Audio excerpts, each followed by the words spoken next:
다시 예배의 규제 조치가 내렸습니다. 정부에서는 그렇게 말합니다. 우리가 언제 예배 드리지 말라고 그랬냐? 비대면 예배를 드리지 말라고 한 거지.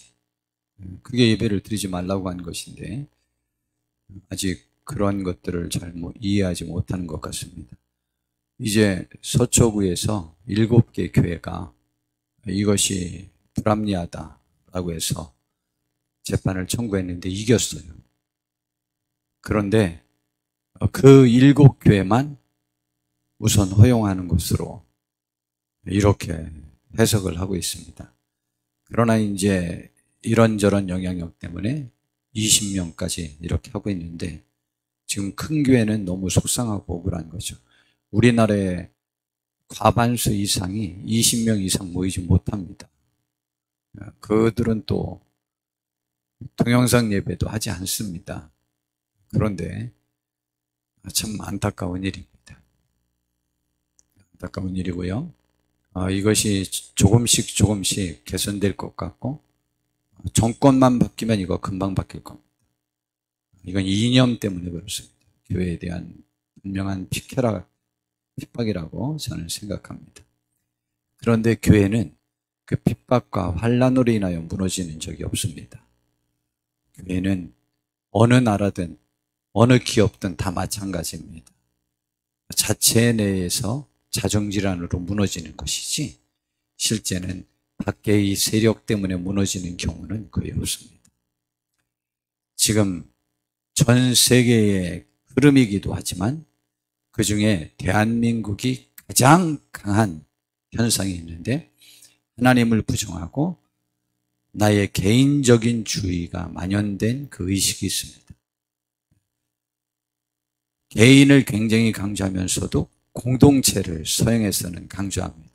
그러나 우리나라는 공동체도 부정하고 철저하게 개인 그리고 가정이 우선입니다.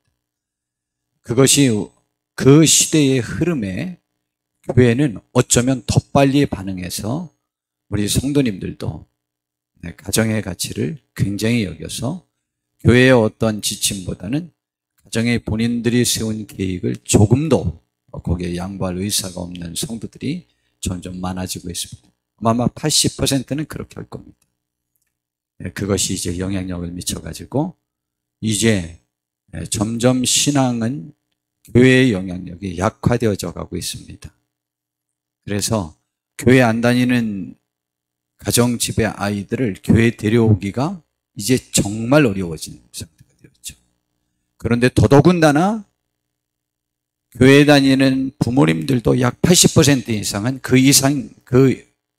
생각에 사로잡혀 있기 때문에 시대적 사조에 같이 발맞춰가지 성경적 가르침에 자신의 삶을 맞추지 않기 때문에 이제 교회 다니는 집 자녀들도 약 80% 정도는 교회의 가르침이 별로 영향력이 없습니다.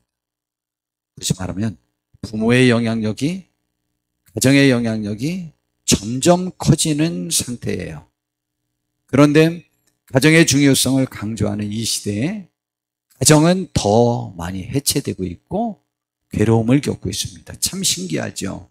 이게 역설적인 거예요. 당연한 것입니다.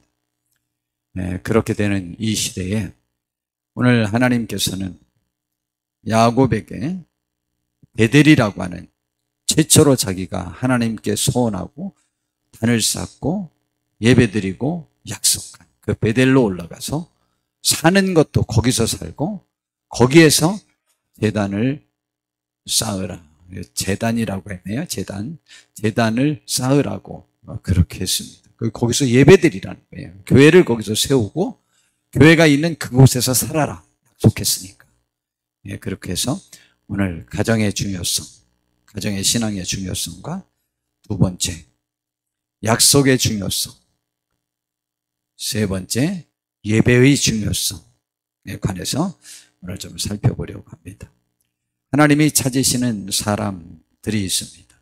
시편 15편 1절에서 5절에 보니까 여호와여 주의 장막에 머무를 자 누구오며 주의 성산에 사는 자 누구입니까? 굳이 말하면 하나님 나라에서 하나님과 함께 지낼 수 있는 사람들, 하나님과 관계할 수 있는 사람들이 누굽니까? 사람들은 정직하게 행하며 공의를 실천하며 그 마음의 진실을 말하며, 이게 다 이 양심적인 삶을 말하는 거죠. 그의 혀로 남을 허물하지 아니하고 그의 이웃에게 악을 행하지 아니하며 그의 이웃을 비방하지 않는 사람. 책임이 남에게 있는 게 아니죠. 나에게 있는 것이죠. 원망과 비평을 또 비난을 하지 말라는 거죠. 그리고 그의 눈은 망령된 자를 멸시하며 여호와를 두려워하는 자를 존대하며 그의 마음에 소원한 것은 해로울지라도 변하지 아니하며. 망령된 자를 멸시하는 거죠. 근데 우리들은요, 말을 하는 사람들에게 껴서 내가 그에게 욕하고 싶은데 내가 욕하지 못한 것을 같이 대리만족을 취하면서 그들의 세력에 휩쓸려서 다닐 때가 많습니다. 우린 그리하지 마시고 하나님을 존경하고 그분의 말씀 앞에 떠는 사람들을 귀히 여기고, 오늘 이렇게 말씀해 주셨어요. 소원한 것은 해로울지라도 변하지 않는 것. 약속을 이행하는 사람을 하나님이 기뻐하신다 라는 것입니다. 이 시대의 삶에 관해서 우리가 하나님이 속에서 예배자를 찾고 있는데, 진정한 예배가 뭔지 로마서 12장에 이렇게 나와 있습니다. 그러므로 형제들아, 내가 하나님의 모든 자비하심으로 너희를 권하노니 너희 몸을 하나님이 기뻐하시는 거룩한 산제물로 드리라. 이는 너희가 드릴 영적 예배니라. 우리를 하나님 앞에 드리는 것이 영적 예배라는 거죠. 진정한 예배라는 거죠. 영적 예배라고 하는 것은 성령님이 함께 하시고 하나님이 함께 하시고 하나님이 받으시는 예배라는 것이죠. 그럼 그 방법이 뭐냐? 2절에 나와 있는데, 너희는 이 세대를 본받지 말고. 근데 지금 제가 아예 서두에 말씀드렸지만 교회도 약 80%의 인원은 이 시대의 기류를 더 좋아합니다. 그리고 거기에 절대 가치를 더 부여합니다. 그 중에 하나가 나, 내 가정, 내 자녀. 내 부모는 없습니다. 내 자녀에게 예속되죠. 자녀가 우선이고 내 가정이 우선이죠. 우상이죠. 또 말씀드릴까요? 그런데 가정은 점점 더 어려움을 겪고 있습니다. 참 신기하죠? 정말 우스운 일입니다. 그러나 하나님 중심, 공동체 중심 이렇게 되면 분명히 가정은 더 회복될 겁니다. 저는 아주 장담할 수 있습니다. 너희는 이 세대를 본받지 말고 오직 마음을 새롭게 함으로 변화를 받아가지고 좀 마음 좀 변화시켜라. 새롭게 해라. 그래서 뭘 깨달아야 되느냐? 하나님이 선하다고 인정할 것, 하나님이 기뻐하실 것, 하나님이 온전하신 뜻이 무엇인지 분별해서 그것을 행하는 것이 진정한 예배다. 이걸 또 이렇게 해석하면 안 된다고 그랬죠? 그런데 왜 예배하라고 합니까? 저게 더 중요한 거지. 나의 삶을 변화시켜 예배하라는 얘기죠. 예배하고 하나님의 명령에 따르라는 거지. 그것이 진정한 영적 예배라는 거지. 굳이 말하면 그러니까 예배 안 해도 된다, 그런 내용이 전혀 아니죠. 저렇게 구별됐는데 예배를 안 합니까? 저렇게 분별했는데 예배를 안 합니까? 아닙니다. 그럼 예배하죠. 자, 노아와 믿음의 조상이라고 하는 아브라함, 이삭, 야곱은 하나님께 제단을 쌓았던 사람들입니다. 제단을 쌓았다는 것은요, 예배의 온전한 형태를 말하는 거죠. 제단을 쌓았다. 제단이라고 하는 것은 예배 처소를 마련하는 것이죠. 예배 처소를 마련하고 그 제단이라고 하는 것은 제물을 드릴 수 있는 단을 쌓는 것이죠. 그리고 단을 쌓았다는 것은, 제단을 쌓았다는 것은 그곳에 제물을 드렸다는 것이죠. 그것이 온전한 예배입니다. 그 장소가 확보되어야 되고 공간이 확보되어져야 되고 예물을 드릴 단이 있어야 되고 그곳에 예물을 드리는 것까지 한 것을 갖다 제단을 쌓았다라는 것입니다. 노아가 최초로 하나님 앞에 제단을 쌓아서 하나님 앞에 예배한 사람입니다. 노아가 창세기 8장 20절에 보니까 자기가 만든 방주에서 구원함을 받아 그 방주에서 나와서 첫 번째 한 일이 노아가 여호와께 제단을 쌓고 모든 정결한 짐승과 모든 정결한 새 중에서 제물을 취하여 번제로 제단에 드렸습니다. 최초의 사람입니다. 하나님 앞에 제단을 쌓고 번제물을 하나님 앞에 드리면서 하나님께 감사하고 예배한 최초의 인류입니다. 노아가 제단을 쌓았어요. 어떻게 했다고요? 제단을 쌓고 거기에 제물을 드리고 하나님 앞에 예배를 드린 거예요. 누구와? 자기 가족과 함께. 자기 아내와 또 3명의 아들과 3명의 며느리들과 함께 8명의 가족 그렇게 예배를 드렸어요. 아브라함은 믿음의 조상이라고 말합니다. 예, 정말 믿음의 조상입니다.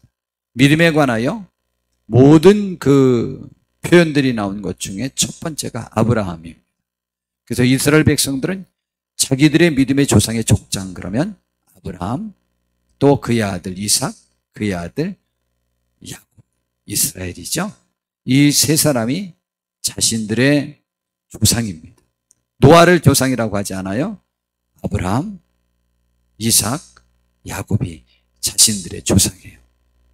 예, 이스라엘 족속을 거기서부터 형성하게 되었고 또 이들이 믿음의 조상이기도 해요. 이스라엘 백성들의 조상이기도 하지만 믿음을 지닌 사람들의 조상이기도 해요. 그런데 그 3사람들은 하나님 앞에 예배했던 사람들, 다른 말로 바꾸면 제단을 쌓았던 사람들입니다. 노아가 첫 번째 했다면 아브라함은요. 아브라함은 창세기 12장에 보면 하나님께서 그에게 말하기를 고향과 친척과 아버지 집을 떠나 내가 내게 지시할 보여줄 그 땅으로 가라. 그리하면 큰 민족을 이루고 너를 복의 근원으로 만들어 주겠다. 아들도 없었던 아브라함 그때가 75살인데 그에게 그러한 축복의 말씀을 하니까 아브라함은 너무 하나님께 감사해서 그 명령을 받는 그 즉시로 어디로 가라는 말씀을 하나님이 안 해주셨는데 지시할 땅으로 가라고 하나님이 그래놓고는 지시를 바로 주지 않으셔요. 그러나 나갈 곳은 자기가 알았으니까 그 즉시로 떠납니다. 떠나서 7절에 보니까 여호와께서 아브라함에게 나타나 이르시되 내가 이 땅을 내 자손에게 주리라 하신지라. 자기에게 나타나신 여호와께 그가 그곳에서 제단을 쌓았어요. 거기에서 베델 동쪽 산으로 옮겨 장막을 치 서쪽은 베델이요 동쪽은 아이라. 그가 그곳에서 여호와께 제단을 쌓고 여호와의 이름을 불렀습니다. 최초의 예배, 하나님의 이름을 불러가면서 그 가족. 여기도 야곱은 아브라함은 그의 가족과 함께 예배를 드렸습니다. 이후로 아브라함, 이삭, 야곱은 그의 가족들과 함께 하나님 앞에 제단을 쌓았습니다. 다시 또 말씀드리지만 지금은 이제 어쩔 수 없습니다. 이 시대가 공동체의 가치를 부정하는 시대에 살고 있습니다. 그것이 별로 영향력이 없어요. 국가의 영향력도 별로 없고요. 직장의 영향력도 별로 없어요. 거기에 별로 영향력이 없어요. 그건 노조 때문에 더 그런데 그것도 이념 때문이에요. 그 이념이 아니면 이 정도로 공동체를 무시하진 않아요. 그 이념 때문이에요. 그 이념. 좌파적 이념이라고 그러죠. 그 이념이 공동체를 깨뜨립니다. 공동체는 자기의 이념의 공동체가 더 우선주의예요. 그건 모순이죠. 그런데 가족의 영향력이 커졌습니다. 지금 어쩔 수 없이 우리 자녀들의 신앙에 대한 책임은 우리 부모님들이 더 많이 지셔야 돼요. 왜냐하면 부모님들의 영향력이 이제는 교회의 가르침의 영향력보다 더 큰 시대에 우리가 이제 살고 있게 되었습니다. 그래서 부모님들의 말씀이 교회 목사님들의 말씀이나 선생님들의 말씀이나 교회 공식적인 가르침의 영향력보다 사실은 더 큽니다. 그러니까 우리 부모님들이 책임감을 가지고 내 자녀들을 주님께로 잘 인도하여야 될 필요성이 있습니다. 요즘 어떤 사람들은 저것을 재빠르게 이용하여 가정 예배의 중요성이니 뭐 큐티의 중요성이니 뭐 이런 말을 하는데 그것은 새빨간 거짓말입니다. 그런 얘기가 아닙니다.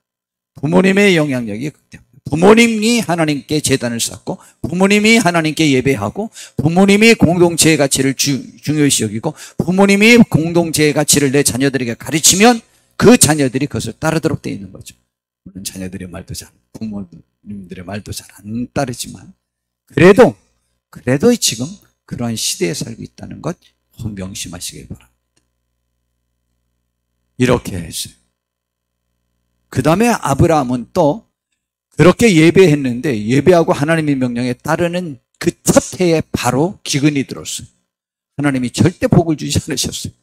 그래서 애굽으로 내려갔습니다. 애굽으로 내려갔다가 죽음의 공포도 느끼고 아내도 한번 팔아먹고 그러다가 이제 다시 또 올라왔습니다. 그것이 창세기 13장입니다. 근데 다시 올라와서 지금 자기가 처음에 머물렀었던 그 베델에 이르르게 되었습니다. 3절에 보니까 그가 네게브에서부터 길을 떠나 베델에 이르러 베델과 아이 사이 곧 전에 장막 쳤던 곳에 이르니 그가 처음으로 제단을 쌓은 곳이라. 그가 거기서 여호와의 이름을 또다시 불렀어요. 거기서 또 예배했다는 것입니다. 근데 참 신기합니다. 제가 자꾸 지역, 지방, 그 산, 그 지역을 굉장히 강조하는데 모세가 부름을 받았던 호렙산 거기서 또 계명도 받잖아요. 십계명도 받고 정말 신기하잖아요. 이게 보통 중요한 내용들이 아니에요. 그리고 아브라함이 모리아산에서 이렇게 하나님 앞에 그의 아들을 드리잖아요. 그런 제사를 드릴 때 제물로 드릴 때 거기가 나중에 또 성전토도 되고 이야 정말 모든 것이 너무 신기하지 않아요? 그러니까 첫출발천 유래가 굉장히 중요한 것 같아요. 근데 거기서 다시 하나님 앞에 그가 처음으로 제단을 쌓은 곳이라. 그가 거기서 여호와의 이름을 부르면서 또다시 제단을 쌓고 또다시 예배를 드렸습니다. 그런데 이제 그곳에 살다 보니까 이제 롯이랑 같이 살다 보니까 그쪽이 이제 부족하게 된 거예요. 그래서 종들이 자꾸 땅 때문에 싸워요. 서로 같이 목축업을 하다 보니까 아무래도 그 좋은 부를 차지하고 싶어서 자꾸 싸우게 되는 거예요. 그래서 아브라함이 조카 롯을 불러서 말했습니다. 야, 우리 같이 살기가 좀 여기가 좁으니까 우리 한번 나눠 살도록 하자. 근데 네가 좌하면 내가 우하고 네가 우하면 나는 좌하리라. 근데 롯이 봤더니 소돔과 고모라산 지역이 여호와의 물된 동산처럼 아주 굉장히 좋았습니다. 물도 많고 목초지도 많고. 그런데 이제 그쪽 사람들은 이 목축업을 이들만큼 많이 하지 않거든요. 그러니까 그쪽을 선택했습니다. 그래서 이제 아브라함은 그냥 이 땅에 남았죠. 그런데 12절에 아브라함은 가나안 땅에 거주하였고 롯은 그 지역의 도시들에 머무르며 그 장막을 옮겨 소돔까지 이르렀더니 소돔 사람은 여호와 앞에 악하며 큰 죄인이었다. 우리가 죄인들 속에 가서 그들을 구원할 사명을 갖고 가는 것은 괜찮지만은 그들 무리 속에 함께 사는 것을 그렇게 즐거워해서는 안 됩니다. 우리는 거룩한 하늘의 백성들과 함께 사는 것들을 즐거워하는 축복이 있길 바랍니다. 그런데 그때 하나님께서 다시 아브라함에게 그 땅에 남았을 때 이 땅을 주겠다고 약속하고 또다시 하나님이 부르실 때 하셨던 약속의 말씀을 또 하셨습니다. 그런데 18절에 보니까 이에 아브라함이 장막을 옮겨 헤브론에 있는 마므리의 상수리 수풀에 이르러 거주하며 거기서 여호와를 위하여 제단을 쌓았다. 좌우지간 어느 지역이로든 옮기기만 하면 옮긴 그 장소에서 하나님 앞에 제단을 쌓는 데에 열성적인 사람이 아브라함이었습니다. 아브라함의 일정을 보면 전부 일정마다 제단을 쌓았더라, 제단을 쌓았더라, 제단을 쌓았더라가 계속 이어지고 있습니다. 굳이 말하면 하나님 앞에 예배할 장소와 예배하기 위한 것에 그의 생각이 집중되어 있습니다. 그 다음에 모리아산에서 이삭을 번제물로 드리기 위해요. 그곳에서도 제단을 쌓았습니다. 창세기 22장 9절에 하나님이 그에게 일러주신 곳에 이르러 이에 아브라함이 그곳에 제단을 쌓고 나무를 버려놓고 그의 아들 이삭을 결박하여 제단 나무 위에 놓고. 여러분, 제단에는 제물도 있고 그 제물이 자기 아들일지언정 하나님의 명령이었을 때는 그 아들까지 올려놓습니다. 정말 대단하지 않습니까? 하나님은 그의 아들 예수님을 제물 삼아 세상의 죄를 용서하셨습니다. 그게 사랑이죠. 아브라함의 이 결단. 아브라함은 아들을 드리기 위한 제단조차도 쌓을 수 있었던 사람이었습니다. 왜? 하나님의 명령이었기 때문에. 우리들 마음속에서도 그러한 마음이 있기를 진심으로 바랍니다. 그럼 아브라함의 아들 이삭은 어떻습니까? 이삭은요, 정말 착한 사람입니다. 아마 성경에 나와 있는 인물 중에 그 누구 못지않게 아주 착하고 순하고 이렇게 다툼을 싫어하는 그러한 사람이었습니다. 좌우지간 리브가의 말을 다 들었던 사람이고, 그리고 또 누구와 분쟁이 있어도 그 분쟁에 휘말리지 않는 사람이었습니다.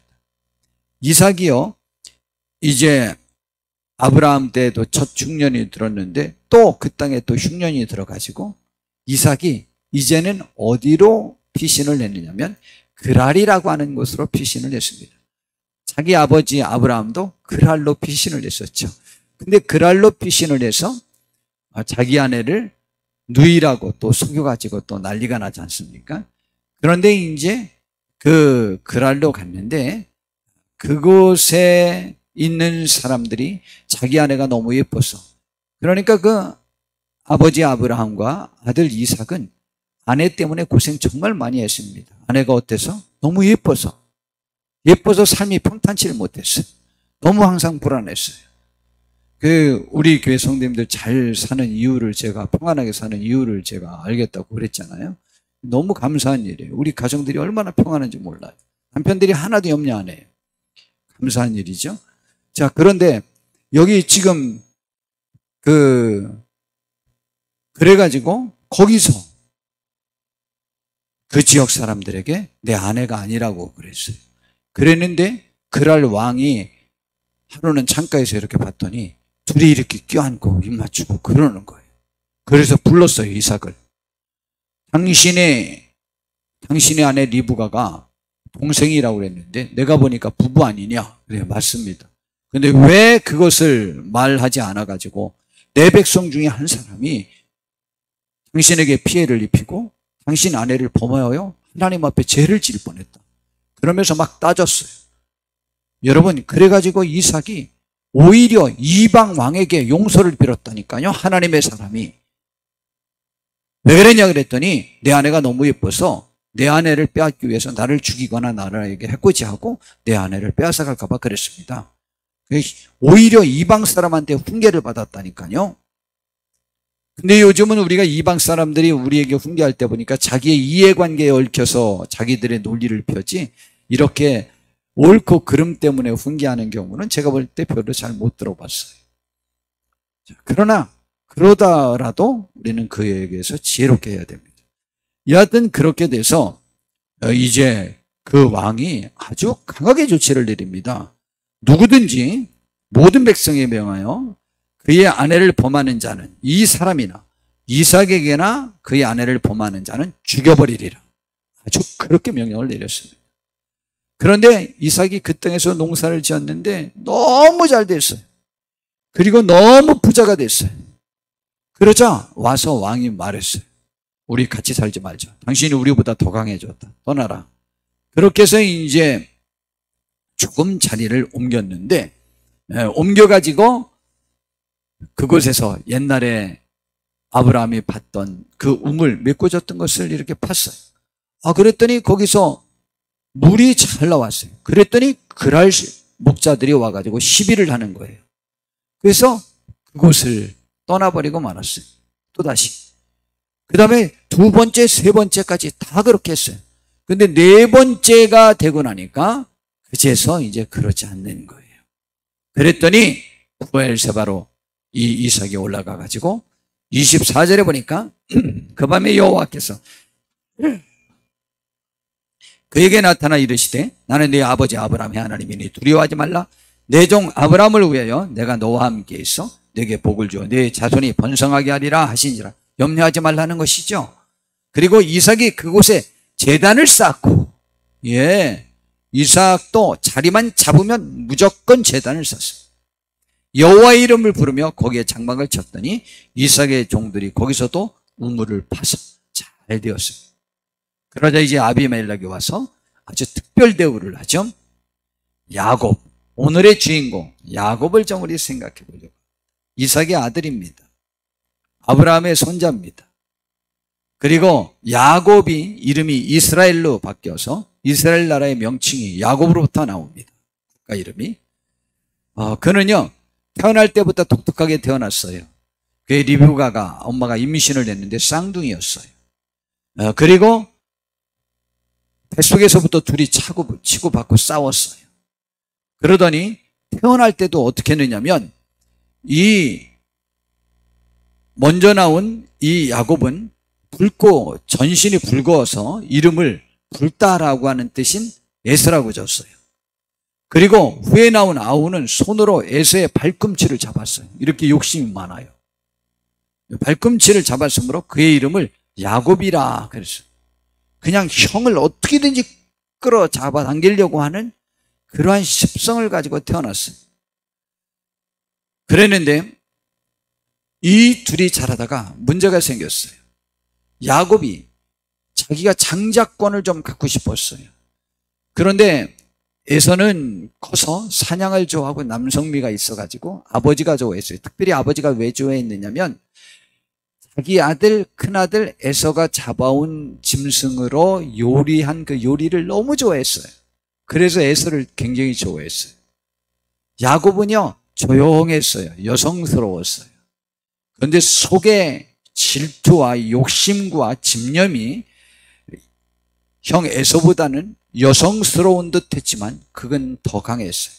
여러분 우리 삶 속에서도요 조용한 듯 여자 같은 듯 하는 남자가 독한 마음을 갖고 있는 사람들이 굉장히 많습니다. 오히려 와 하고 남자같이 이렇게 하는 사람들이요 한 그 고집이 약간 적은 사람들이 은근히 많습니다. 그런데 여하튼 그 이삭이 앞을 못 보게 되었어요. 그래서 곧 죽을 줄 알고 자기가 죽기 전에 특별한 음식을 대접받고 에서에게 축복 기도를 해주겠다는 거예요. 근데 정말 그 축복 기도대로 되거든요. 그런데 아버지는 에서를 좋아했고 어머니는 야곱을 좋아했어요. 야곱이 그 축복을 받았으면 좋겠어서 그런 생각을 갖고 있었습니다. 그런데 하루는 이 야곱이 먼저 선수를 쳤는데 그 에서가 산에서 사냥을 하고 들어왔는데 그때 너무 배고팠어요. 근데 야곱이 그때 붉은 죽, 팥죽인지 뭔지 그걸 쓰고 있었어요. 그런데 에서가 야 야곱아 나 좀 팥죽 좀 한 그릇 빨리 줘라. 그랬더니 농담인지 진담인지 야곱이 이렇게 말했어요. 이걸 그냥 줄 수 없다.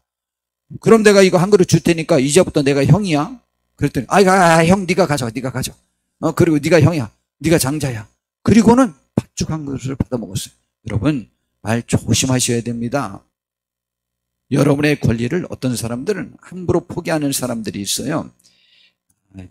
약간 격렬일지 모르지만 여러분의 인생 중에 꼭 기억해야 될 것이 있는데 화가 난다고 해서 조건부로 무엇을 함부로 제한하면 안 됩니다. 오세훈 지금 현 시장이 전에 시장님이었을 때 그 무상급식이 좋냐 그 차별적으로 전체를 무상급식할까 차별해서 무상급식할까 그걸 가지고요 이것 내가 말한 대로 차별로 급식하자는 것에 찬성이 많으면 나는 내 자리 있고 내 자리를 걸고 만약 이 무상급식 전체 하는 것에 찬성이 더 많으면 나는 서울시장직을 걸겠다. 미련한 얘기예요. 여러분은 어떤 것도 그런 것을 여러분의 자리를 놓고 제한은 하지 마십시오. 두 번째, 이번에 조영남 씨라고 하는 사람이 뭐라고 했냐면 나라에서 조영남 씨가 그림을 그리는데 대작했다는 거 알죠? 자기 제자들 보고 그림 그리게 하는 거. 그렇게 해가지고 그게 불법으로 고소당했습니다. 고발당했는데 결국은 판정이 세 개 다 추세가 그렇다. 그렇기 때문에 상관이 없다. 대작인 걸 숨겼으면 모르지만 상관이 없다.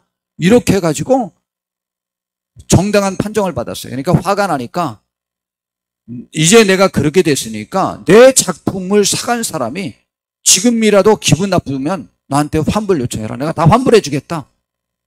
왜 그 얘기하는 거예요? 그때 이런 말로 하는 게 좋습니다.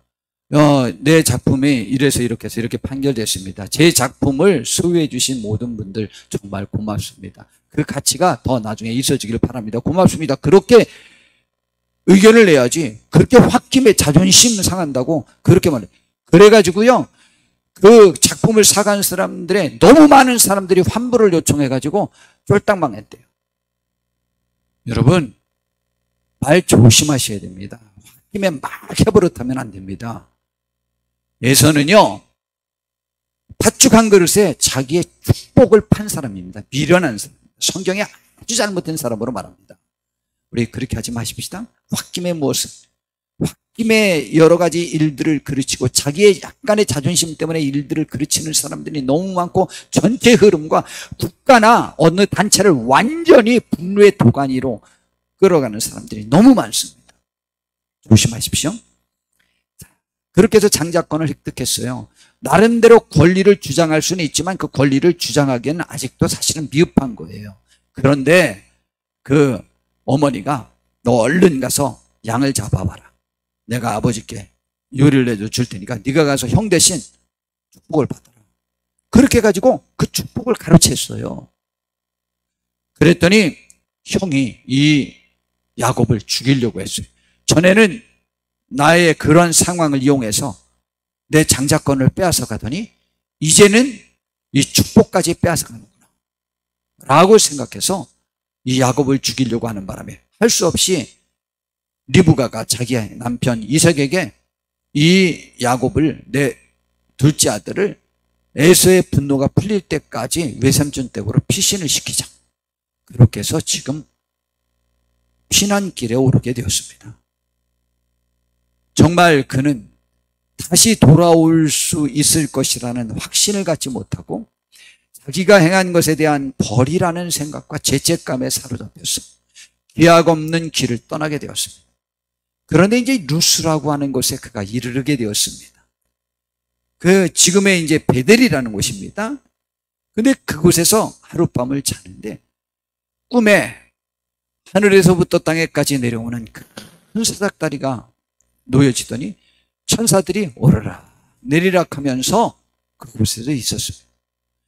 그리고 하나님께서 그 꿈에 나타나서 너를 평안히 인도할 것이고 아버지 집에 평안히 돌아오도록 내가 너에게 축복을 주겠다고 약속했어요. 그 꿈에서 깨고 난 다음에, 잠에서 깨고 난 다음에 야곱이 너무 깜짝 놀랐어요. 하나님은 자기 아버지처럼 훌륭한 사람에게만 함께하는 줄 알았지 자기같이 그렇게 못된 사기꾼 같은 사람에게도 하나님이 같이 하는 줄을 몰랐고, 또한 그 하나님은 우리 아버지 같은 분이 계신 그 고향에 그곳에만 계시는 줄 알았지 이렇게 루스라고 하는 딴 땅에까지 하나님이 계신 줄은 꿈에도 몰랐습니다. 그래서 그가 너무 감격해서 그 아브라함이 그 자기가 돌 베개했던 그 베개를 제단 삼고 비상식량과 비상금조로 가지고 왔던 기름을 그곳에 붓고 하나님 앞에 선하면서 약속했습니다. 그리고 그곳 이름을 루스라고 하는 곳이었는데 본래 이방 땅이었는데 그곳을 베델, 하나님의 집이라고 자기가 이름을 지었습니다. 이것은 바로 하나님의 집이구나.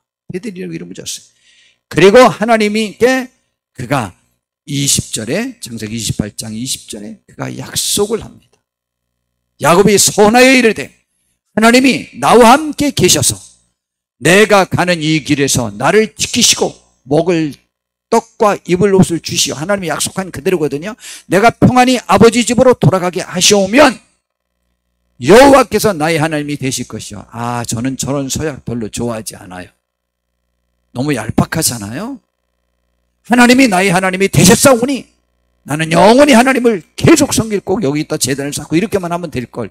그제서야 진짜 자기 하나님 될 거래. 그런데요, 여정 속에서 급할 때마다 하나님을 하나님으로 찾고 섬기긴 합니다. 그리고 내가 이 기둥으로 세운 이 돌이 하나님의 집이 될 것이고, 이곳이 하나님께 예배하는 제단이 될 것이고, 하나님께서 내게 주신 모든 것에서 10분의 1을 내가 반드시 하나님께 드리겠나이다, 이렇게 약속했어요. 내가 거기 갔다 오는 동안에 내가 번 모든 재산의 10분의 1을 내가 하나님께 드리겠습니다. 11조를 하겠다는 약속이죠. 그렇게 약속을 했습니다. 드디어 20년이 지난 다음에 4명의 아내와 12명의 아들과 1명의 딸과 수많은 종들과 수많은 짐승떼를 거느리고 그무이 환영하게 되었습니다. 그런데 그가 형과도 화해하고 이제 축복을 누리고 평화를 누리고 거하게 되었습니다. 그런데 그가 하루는 세겜에서 이런 일을 만났습니다.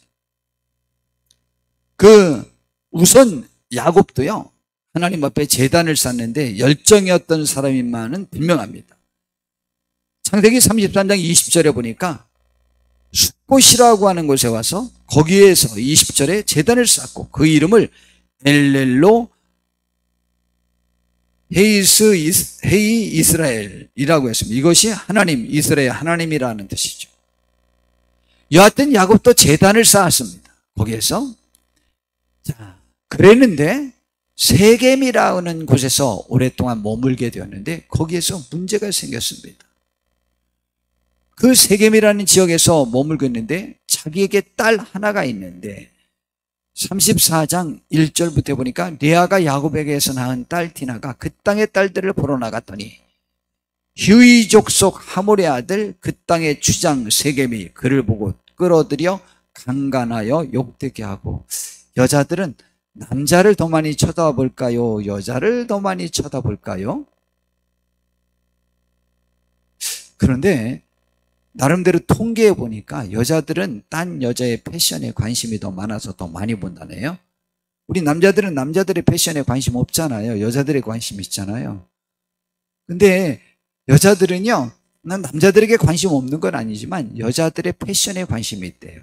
저것이 얼마나 잘 꾸며서 그 멋진 남자를 꼬실까, 그렇게 해서 그거에 아마 잘 살피는지 어떻게 되는지 모르지만, 근데 그 지역 여자들을 보러 나갔어요, 디나가. 그랬다가 그곳 족속 하몰의 아들 주장 세겜이 그를 강간해버리고 말았어요. 그러는 바람에 그 친 오빠들 시므이와 레위가 술수를 써가지고 그들과 해서, 지금 우리는 다 너희들과 결혼하고 싶은데 우리는 할례를 받았고 너희는 할례를 받지 않았어 라고 술수를 썼어요. 그래서 너희들이 전부 할례를 받으면 우리가 이렇게 통혼할 수 있다 라고 해서 약속을 했어요. 이건 술수예요. 그래가지고 주장이 자기 족속들에게 전부 말해서 저 사람들 재산도 많고 그러니까 우리 같이 결혼하고 이렇게 지내자. 그렇게 하니까 방법은 할례 받는 거래. 방법은 남자의 포경수술과 같거든요. 근데 지금은 병원에서 칼로 하고 치료도 하고 그러지만은 그때는 돌칼로 베어냈거든요, 껍데기를.